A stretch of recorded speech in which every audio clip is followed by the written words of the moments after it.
Hello friends, welcome back to another video lecture. The lecture is totally about PowerPoint and I am going to tell you about morph transition. Through that transition, you can create a stunning animation in PowerPoint without knowing a complex software. So PowerPoint is a very simple software. So let's get started. मेरे पास ये screen पे PowerPoint open है, तो यहाँ पे ये एक blank slide दी हुई है। तो सबसे पहले हम एक स्लाइड का फॉर्मेट बनाएंगे, उसके बाद हम देखेंगे कि मॉर्फ ट्रांजिशन होता क्या है और ये काम कैसे करता है। तो सबसे पहले हम एक स्लाइड का फॉर्मेट बना लेते हैं। तो आप व्यू टैब में जाएं और यहाँ पे आपको स्लाइड मास्टर नज़र आ रहा होगा। तो यहाँ पे ये देखें, जैसे ही मैं इस पर क्लिक करूँगा तो यहाँ पे ये कुछ ब्लैंक स्लाइड्स शो करेगा। ये जो स्लाइड्स हैं ये बेसिकली कुछ डिज़ाइन बने हुए हैं, कुछ फॉर्मेट बने हुए हैं जो पावर पॉइंट की तरफ से ऑटोमेटिक बन के आते हैं। हम इनको कस्टमाइज़ भी कर सकते हैं और इस तरह के अपने स्टाइल भी ऐड कर सकते हैं। ये जो डिज़ाइन है ये यहाँ पे अगर मैं इस स्लाइड मास्टर को क्लोज़ करूँगा तो यहाँ पे होम टैब में जाके न्यू स्लाइड वाले ऑप्शन में जाएंगे तो यहाँ पे ये देखें, ये डिज़ाइन शो हो रहे हैं जो कि ये वहाँ पे स्लाइड मास्टर में शो हो रहे थे। बेसिकली हम स्लाइड मास्टर में एक डिज़ाइन बनाते हैं और फिर उस डिज़ाइन को बार बार यूज़ करने के लिए हम उसे होम टैब में और यहाँ पे न्यू स्लाइड ऑप्शन में इंक्लूड कर देते हैं। तो जैसे यहाँ पे ये देखें कंपैरिजन है, तो यहाँ पे ये एक डिज़ाइन बना हुआ है और ये टोटली स्लाइड मास्टर के थ्रू बना हुआ है। यहाँ पे आप पिक्चर्स डाल सकते हैं और कोई stock image, pictures, 3D model, कोई वीडियो, कुछ भी डाल सकते हैं। अब अगर मैं स्लाइड मास्टर में दोबारा जाता हूँ तो यहाँ पे ये देखें, ये वही स्लाइड है जो मैंने अभी ओपन की है। तो यहाँ पे अगर मैं इस बॉक्स को डिलीट कर देता हूँ और यहाँ पे क्लोज़ कर देता हूँ और जैसे ही अब मैं नई स्लाइड करूँगा, इंसर्ट करूँगा, तो यहाँ पे ये देखें कंपैरिजन वाला बॉक्स, कंपैरिजन बॉक्स में जो यहाँ पे मैंने बॉक्स डिलीट किया है वो गायब हो गया है।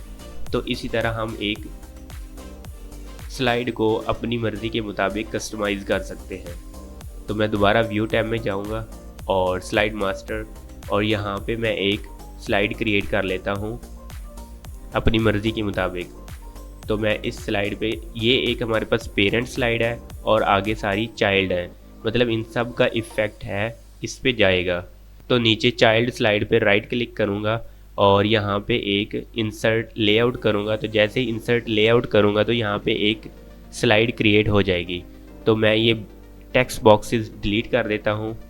यहाँ पे ये नीचे फुटर दिए हुए हैं, इनको भी सिलेक्ट करके डिलीट कर देता हूँ और यहाँ पे एक प्लेस होल्डर का मतलब है कि उस प्लेस की जगह आप कोई भी वीडियो या इमेज इंसर्ट कर सकते हैं।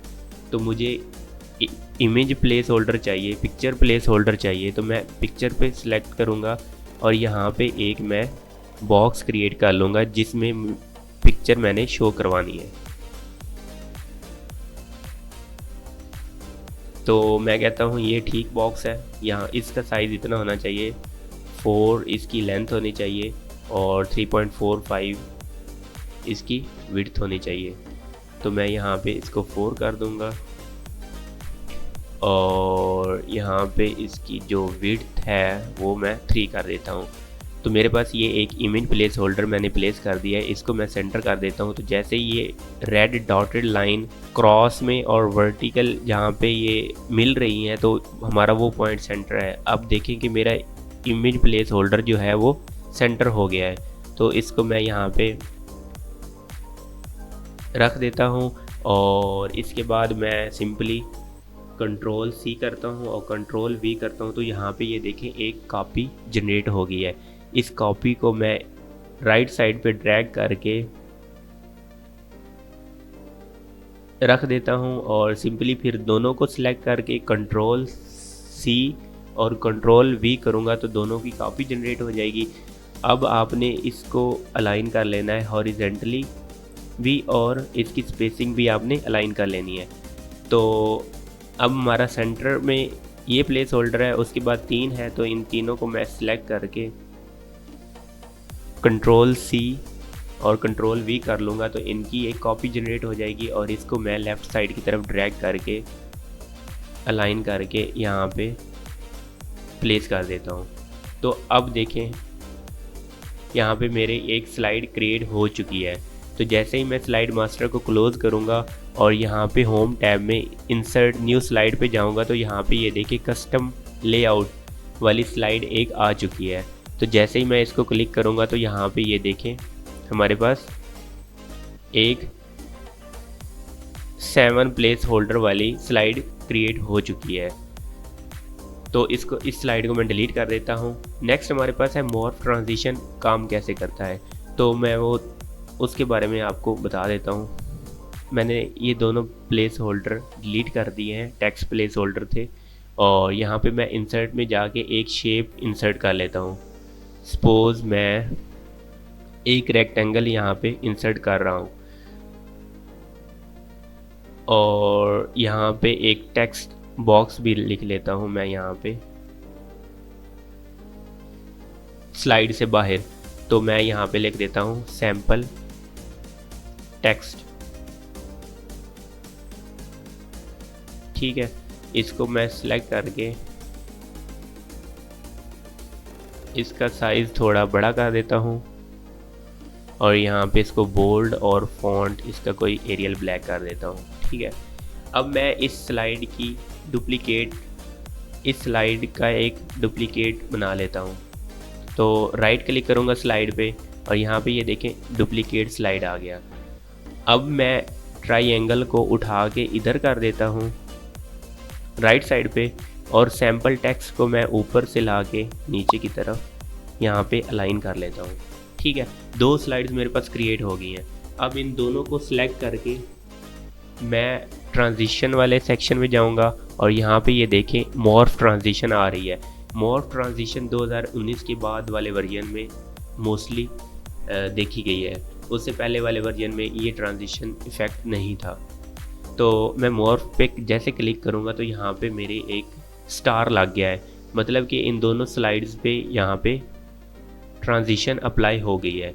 अब मैं स्लाइड फर्स्ट को सिलेक्ट करके स्लाइड मोड में जाऊंगा तो यहाँ पे ये देखिए मेरी ये फर्स्ट स्लाइड थी। अब मैं जैसे ही सेकंड स्लाइड पे जाऊंगा तो ये देखिए यहाँ से रेक्टेंगल यहाँ से इधर की तरफ शिफ्ट हो गई है और जो टेक्स्ट हमने ऊपर प्लेस किया था वो यहाँ से इधर को आ गया है। तो ये देखिए एक सिंपल स्टनिंग और एक सिंपल सी एनिमेशन, ज़बरदस्त सी एनिमेशन बन गई है, ठीक है। अब मैं एस्केप प्रेस करके स्लाइड व्यू से बाहर आता हूँ और हम इस स्लाइड की एक डुप्लीकेट और बना लेते हैं। तो अब मैं यहाँ से टेक्स्ट कर देता हूँ यहाँ पे ऊपर की तरफ और जो है ये हमारी रेक्टेंगल इसको मैं दोबारा वापस उस जगह ले जाता हूँ, ठीक है।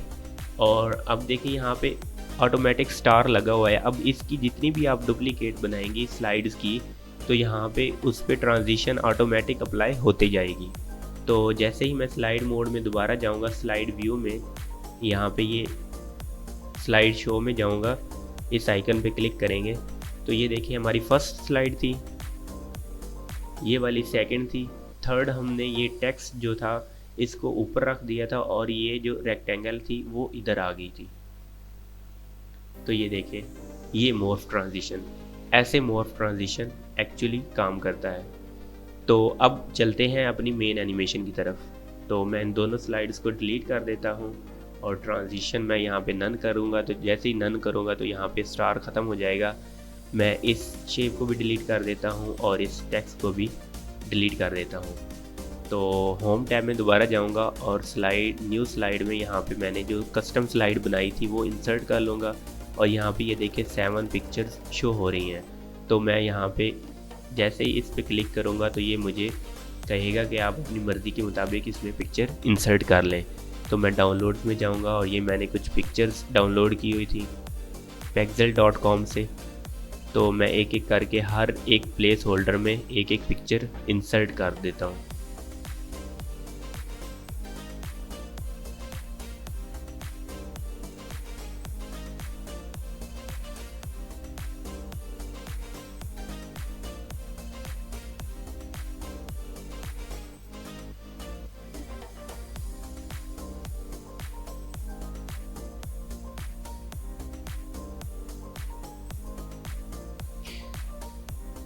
तो ये मैंने 7 प्लेस होल्डर थे मेरे पास और 7 पिक्चर्स मैंने हर एक प्लेस होल्डर में मैंने एक एक पिक्चर इंसर्ट कर दिया है। और इसके बाद मैं एक रेक्टेंगल इंसर्ट कर लेता हूँ। ये रेक्टेंगल क्यों इंसर्ट कर रहा हूँ ये मैं आपको बाद में बताऊँगा। ये रेक्टेंगल एक बन गई और इसकी कॉपीज़ जनरेट कर लेता हूँ 3-4। आप कंट्रोल प्रेस करेंगे तो यहाँ पे ये देखें कर्सर के साथ प्लस का आइकन आ गया है। अब जैसे ही मैं इसको यहाँ से ड्रैग करके राइट की तरफ ले आऊँगा तो ये कॉपी जनरेट होगी, ये दूसरी कॉपी जनरेट होगी और ये तीसरी कॉपी। अब इन सब को मैं सिलेक्ट करके राइट क्लिक करके ग्रुप कर दूँगा तो यहाँ पे ग्रुप हो गया और इसको ऊपर मैं प्लेस कर देता हूँ। ये मैं क्यों कर रहा हूँ आपको बाद में पता चल जाएगा।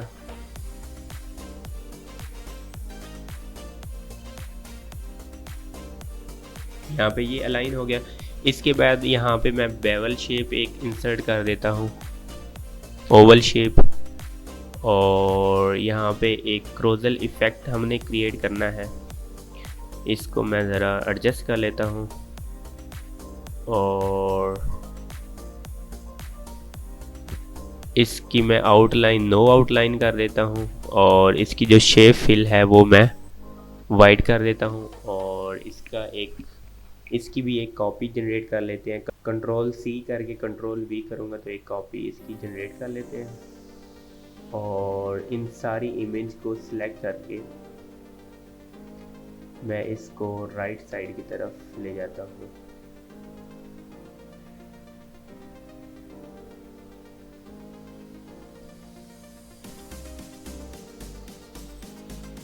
ठीक है। और इसके बाद मैं अगेन इसकी डुप्लीकेट क्रिएट कर लेता हूँ और ये डुप्लीकेट आ गई। तो अब हमारी जो सेंटर में थी वो ये वैगन थी। और इसके बाद मैं इन सब को अगेन जूम आउट कर लेता हूँ थोड़ा और इन सब को अगेन सिलेक्ट कर लेता हूँ और नेक्स्ट स्लाइड में मैं सेकंड कर लेता हूँ और सॉरी ये रह गई थी। और इसी तरह फोर्थ स्लाइड और इन सब को मैं सिलेक्ट करके तो हमारी सेंटर में ये आ गई।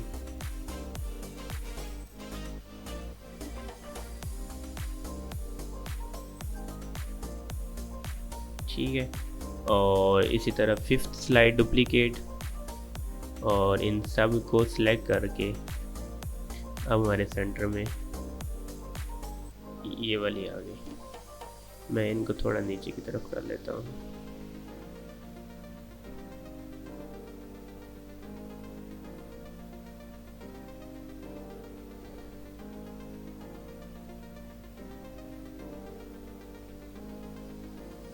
ठीक है। और इसी तरह मैं थोड़ा फास्ट फॉरवर्ड कर देता हूँ।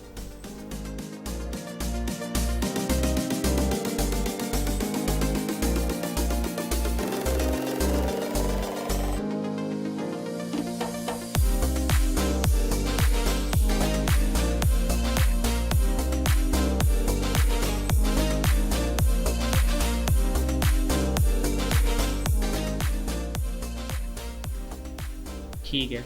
और इन सब स्लाइड्स में ऊपर ये वाले जो मैंने गाइड्स लगाए हुए थे ये डिलीट कर देता हूँ। ये अपनी ईज़ के लिए मैंने लगाए हुए थे ताकि हमारे पास जो डिस्टेंस है वो सारे में सेम रहे। और इसी तरह फोर्थ स्लाइड और थर्ड स्लाइड।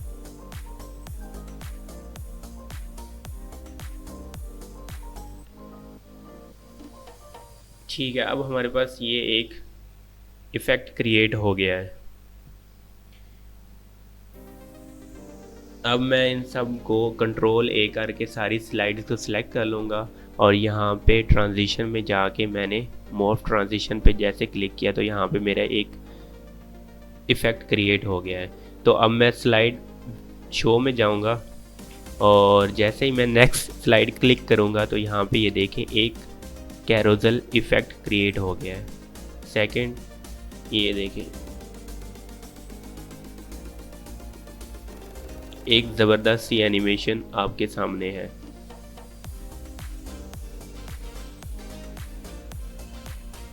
ठीक है, और इसके बाद मैं इसको एस्केप कर देता हूँ और यहाँ पे सपोज मैं इंसर्ट कर देता हूँ 2 एरोज़। इंसर्ट में जाके शेप में जाके यहाँ पे एक एरो लगा देता हूँ। किधर गया ये वाला एरो? ठीक है, और इसी की एक कॉपी जनरेट कर लेता हूँ। मैं इसको ब्लैक कर देता हूँ और इसकी एक कॉपी जनरेट करके मैं इसको रिवर्स कर लेता हूँ। इसको रोटेट में कर देता हूँ, फ्लिप हॉरिजॉन्टल कर देता हूँ और यहाँ पे इसको मैं अलाइन कर लेता हूँ इधर मिडल में।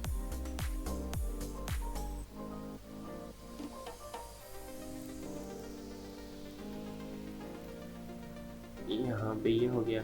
और जो नेक्स्ट स्लाइड, अब मैं चाहता हूँ कि जो मेरी नेक्स्ट स्लाइड होगी वो इस एरो पे क्लिक करूँगा तो नेक्स्ट आ जाए, और जब रिवर्स इस बैक एरो पे जाऊँगा तो इस पे जो बैक वाली स्लाइड है वो आ जाए।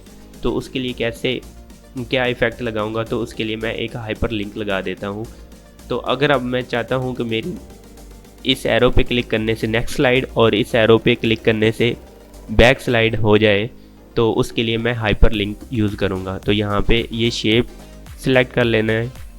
तो सबसे पहले शेप सिलेक्ट कर लेनी है और राइट क्लिक करना है, तो यहाँ पे हाइपर लिंक के जाना है और यहाँ पे देखें ब्राउज़,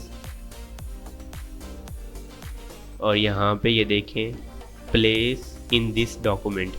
तो मैं कहता हूँ नेक्स्ट स्लाइड ओके कर देना है और दूसरा बैक एरो है उस पे राइट क्लिक करके इस पे हाइपर लिंक लगा देना है प्रीवियस स्लाइड का। ओके करूँगा। अब जैसे ही मैं स्लाइड शो में जाऊँगा तो यहाँ पे ये देखें इस क्लिक किया तो मेरे पास नेक्स्ट स्लाइड आ गई है। अब अगली स्लाइड पे चूँकि मैंने ये दोनों एरोज प्लेस नहीं किए तो इसलिए नहीं आ रहे, तो मैं इन दोनों को कॉपी कर लेता हूँ, कॉपी और यहाँ पे प्लेस पेस्ट और फिर आगे पेस्ट, और इस तरह हर स्लाइड को सिलेक्ट करके मैं पेस्ट करता जाऊँगा।